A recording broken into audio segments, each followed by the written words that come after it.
Masa depan pengelolaan daerah aliran sungai, laut, dan pesisir. Pada pertemuan terakhir, saya ingin kita kembali pada fondasi ilmu mata kuliah ini, Watershed, Marine, and Coastal Area Management Principle. Pertanyaannya bukan lagi apa masalahnya, tetapi apakah pengelolaan kita hari ini sudah konsisten dengan prinsip-prinsip ilmiah yang telah dirumuskan dalam literatur pengelolaan pesisir.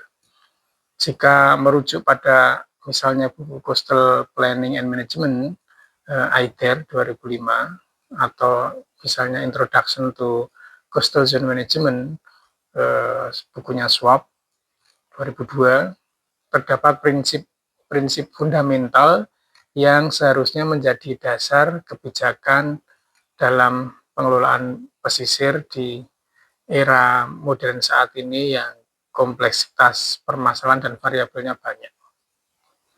Prinsip pertama adalah disebut keterpaduan sistem. Wilayah pesisir bukan entitas yang berdiri sendiri, ia adalah zona transisi antara laut dan daratan yang menerima input dari daerah aliran sungai dan berinteraksi langsung dengan sistem laut. Dari daerah aliran sungai, zona transisi berinteraksi dengan laut. Sedimen yang membentuk delta berasal dari hulu. Sedimen yang dihilir membentuk delta berasal dari hulu. Nutrisi dan polutan juga berasal dari aktivitas darat, dari catchment area, dari das dari daerah hulu. Sementara itu di hilir, kita kemarin sudah belajar ada dinamika arus, termasuk longsor currents, kemudian gelombang, wave, dan juga pasang surut atau tidal flood. Nah, pasang surut dan ini dikendalikan oleh sistem oceanografi. Artinya ketika kita membahas abrasi pantai, kita tidak bisa hanya melihat di garis pantai, di in situ on spot. Kita juga harus melihat tata guna lahan di bagian hulu, kemudian bendungan yang menahan sedimen, serta perubahan arus akibat pembangunan pelabuhan yang ada di hilir. Jadi kompleks. Nah, ini disebut dengan integrated watershed and coastal management. Tanpa terintegrasi das laut, das pesisir laut, maka kebijakan bisa sangat sektoral atau tersegmentasi. Dan yang kebijakan terpotong-potong maupun yang sektoral ini cenderung memindahkan masalah saja, bukan menyelesaikan masalah. Jadi masalah dari hulu dibawa ke hilir atau masalah dari hilir dibawa ke daerah yang lainnya dan sekitarnya. Jadi memang perlu integrated. Itu permasalahan yang pertama atau key yang pertama. Kemudian prinsip yang kedua adalah pendekatan berbasis ekosistem. Kemarin kita berbincang tentang ekosistem based management for ocean misalnya, yang terkait dengan pesisir dan lautan. Ini menekankan bahwa pengelolaan marine dan coastal itu tidak boleh hanya berorientasi pada misalnya komoditas atau hanya pada sektor ekonomi, karena sektor yang lain juga perlu dilihat. Terutama harus juga mempertahankan yang disebut struktur dan fungsi ekosistem. Dan struktur dan fungsi ekosistem ini mempunyai banyak variabel. Sektor yang terkait juga banyak. Tidak saja ekonomi, tapi ada sektor lingkungan hidup, kemudian ada kesehatan, ada kemasyarakatan dan lain sebagainya. Misalnya kita lihat dalam suatu ekosistem mangrove, ini kita tidak bisa melihat bahwa ini hanya tutupan vegetasi ANSI atau tutupan vegetasi semata. Ia adalah sistem perlindungan alami. Mangrove adalah penyerap karbon. Mangrove adalah tempat atau habitat perikanan, pemijahan ikan, tempat ikan bertelur, dan lain sebagainya. Atau kalau kita melihat misalnya ekosistem terumbu karang, kita tidak bisa melihatnya hanya sebagai objek wisata ANSI, tapi terumbu karang berfungsi sebagai pemecah gelombang alami dan lain sebagainya. Nah, kalau fungsi-fungsi yang selain ekonomi termasuk fungsi ekologis ini hilang, maka ya biaya proteksinya menjadi sangat tinggi. Misalnya kalau pemecah gelombangnya harus yang dari buatan, itu akan sangat tinggi. Kalau kita mengabaikan ekosistem, berarti kita akan mengalami beban finansial yang besar dalam jangka panjang. Prinsip yang ketiga adalah kehati-hatian atau precautionary principle. Precautionary principle ini eh, merupakan prinsip untuk berhati-hati dengan melihat banyak faktor dan kemungkinan. Misalnya dalam konteks perubahan iklim dan ketidakpastian proyeksi global ke depan. Kita tidak bisa menunggu kepastian absolut sebelum bertindak. Kenaikan air laut misalnya mungkin memerlukan atau memiliki rentang proyeksi yang panjang dan tidak pasti, ada uncertainty-nya. Tetapi tren peningkatan jelas, penurunan tanah mungkin bervariasi antar kota, tapi arah konsistennya juga jelas. Nah, kebijakan yang menunggu kepastian total justru berisiko menciptakan kerugian yang tidak dapat dipulihkan. Oleh karena itu, pembatasan pembangunan zonasi harus berlangsung dengan kehati-hatian dimulai dari saat ini. Prinsip yang keempat adalah adaptive management. Adaptive management ini misalnya bahwa dalam pengelolaan pesisir ini harus bersifat iteratif.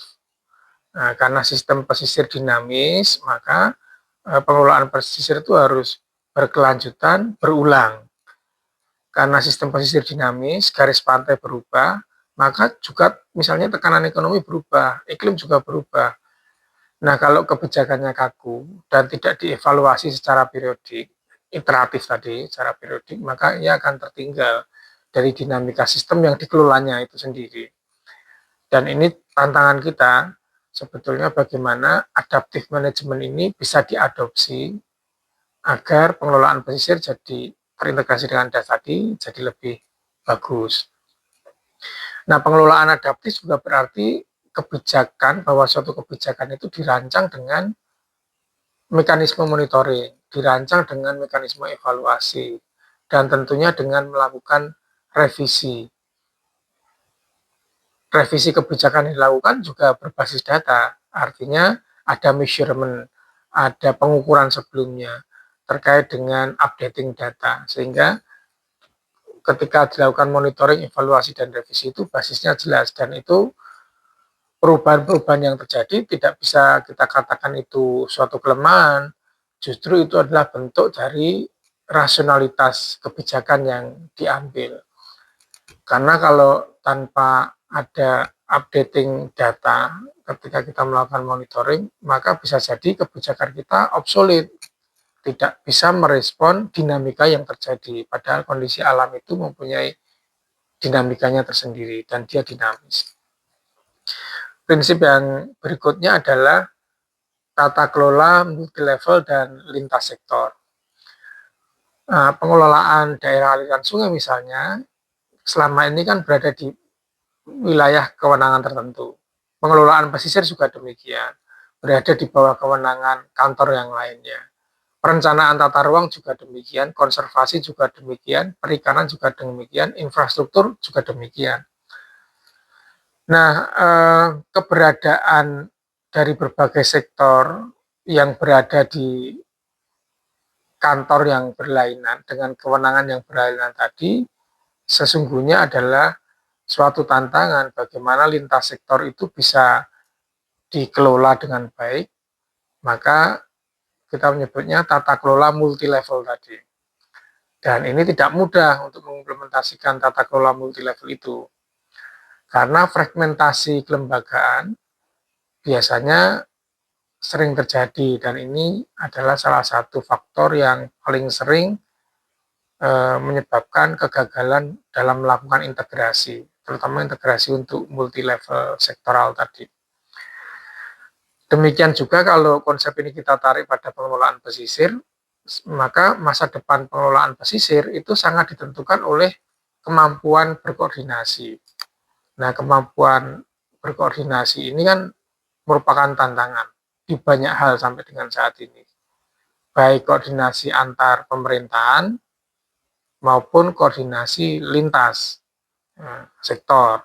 Karena tanpa itu, lagi-lagi konflik ruang dan inefisiensi terhadap kebijakan akan terus berulang. Dan itu menjadi catatan dan garis bawah yang sangat signifikan sekali dalam integrasi pengelolaan pesisir dan das. Jika kita terapkan prinsip-prinsip tadi, maka dalam konteks Indonesia saat ini, kita akan bisa melihat tantangan itu yang sangat kompleks itu dengan lebih jelas. Memang perubahan iklim akan meningkatkan tekanan eksternal. Penurunan tanah juga dalam konteks subsiden juga mempercepat risiko lokal. Tekanan penduduk juga meningkatkan exposure atau meningkatkan keterpaparan. Konflik ruang juga memperumit tata kelola. Semakin banyak unsur yang kita perhitungkan, memang semakin complicated dalam konteks pengelolaan atau prinsip-prinsip pengelolaan. Tapi hasilnya akan lebih mendekati pada solusi kondisi di lapangan atau fakta yang harus kita kelola tadi. Nah, dalam kondisi seperti ini maka ada satu konsep yang disebut coastal resilience. Ini menjadi tujuan yang sangat strategis, coastal resilience. Namun tentu resilience di sini bukan sekedar misalnya membangun tanggul yang tinggi. Resilience itu lebih pada hasil dan penerapan prinsip-prinsip yang tadi itu dijalankan secara konsisten. Pertanyaannya praktis di lapangan, apakah hal itu bisa dilakukan dalam konteks Indonesia? Ataukah pertanyaan sebelum itu adalah apakah kita mempunyai pemahaman yang sama di berbagai sektor dan di berbagai level pemerintahan terkait dengan pengelolaan coastal area. Apakah kita juga aware dan berpikir bahwa pengelolaan coastal area harus terintegrasi dengan pengelolaan di daerah hulunya, yaitu pengelolaan daerah aliran sungai misalnya.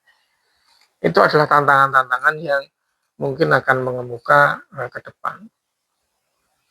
Sekali lagi, keberadaan pantai yang tangguh itu jika ekosistemnya sehat. Masyarakatnya memiliki kapasitas adaptif dan kebijakannya fleksibel atau agile serta berbasis data, driven data atau berbasis science.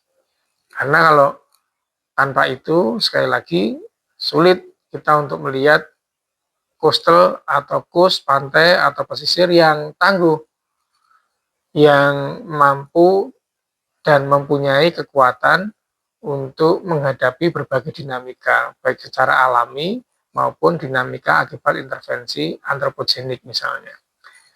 Nah, sekali lagi, pantai harus mempunyai sistem ekologi yang sehat, masyarakatnya harus mempunyai kapasitas adaptif, kebijakannya harus fleksibel, serta berbasis sains. Tanpa integrasi, sistem yang terintegrasi, ya resilient hanya menjadi retorika dan wacana yang memang sulit diwujudkan. Tanpa pendekatan ekosistem, apalagi resilient menjadi mahal. Melibatkan ekosistem itu berarti melibatkan alam sebagai bagian dari faktor untuk memecahkan permasalahan di pesisir. Tanpa kehati-hatian, resilient menjadi terlambat. Kita harus carefully assessing dari semua faktor tadi. Tanpa adaptivitas, ya resilient menjadi kaku. Kadang obsolete juga kebijakannya. Tanpa tata kelola yang terkoordinasi, resilient menjadi tidak efektif. Ya. Maka ada 5 pilar: integrasi sistem, pendekatan ekosistem, kehati-hatian, adaptivitas, dan tata kelola yang terkoordinasi. Masa depan pengelolaan pesisir bukan ditentukan oleh teknologi semata. Ia ditentukan oleh konsistensi kita dalam menerapkan prinsip-prinsip ilmiah dalam pengambilan keputusan. Pesisir adalah ruang di mana risiko, ekonomi, ekologi bertemu secara simultan. Ada trade-off di sana. Dan kualitas pengelolaan kita akan menentukan apakah ruang itu menjadi sumber kesejahteraan berkelanjutan atau sumber krisis yang terus berulang dari waktu ke waktu.